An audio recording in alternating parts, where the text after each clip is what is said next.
Denne lille film viser, hvordan man arbejder med Google Kalender, eller hvordan man kan oprette en Google Kalender i Google Sheets. Først logger man på sin Google-konto. Jeg har allerede en, men har brug for en Google-konto for at lave det her. Så logger man på sit drev. Det har man automatisk, når man har en Google-konto. Så trykker man på ny,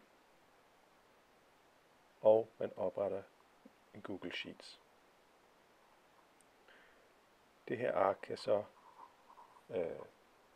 kan man så have adgang til, uanset hvem man er, og man behøver ikke logge på, og man behøver ikke kommunikere med en bestemt platform. Man kan bruge Messenger eller e-mail eller hvad det nu er.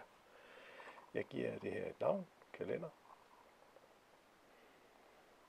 og så skriver jeg datoer på den ene led og healere på den anden led.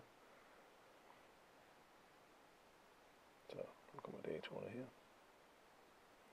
Altså jeg gør det på den måde, at jeg så sletter de forskellige kolonner, eftersom datoerne bliver afholdt, fordi ellers så arbejder man længere til højre. Men det er en nem måde at holde sig ajour på, så de enkelte healere, de skal egentlig bare skrive under, eller skrive, hvilken dato de kommer, og hvilken dato de ikke kommer.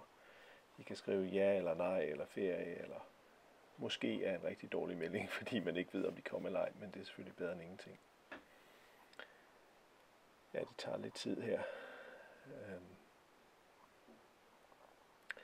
Så kan jeg dele den med andre, og de skal have lov til at edit, altså redigere. Og jeg kan dele den med de healer, der nu er. Nu prøver jeg lige at finde dig.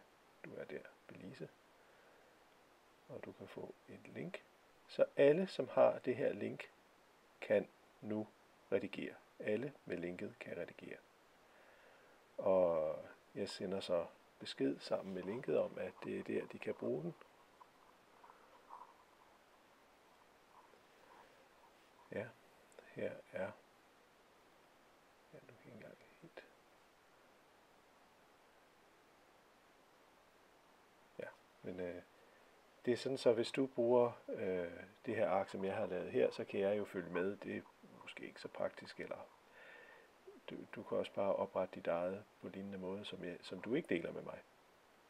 Sådan, nu har jeg sendt dig den, og du skulle få arket på din mail, og kan bruge den, hvis du har lyst til. Og jeg sender også lige denne vejledning. Hvis du gerne vil dele den med nogen, så tryk på share op i højre side. Og jeg har erfaring med, at man skal blive ved med at sende folk linket. Og nu sender jeg også mailen til dig, så du kan se, hvad du skal. Ja, det var det. Jeg håber, det hjalp.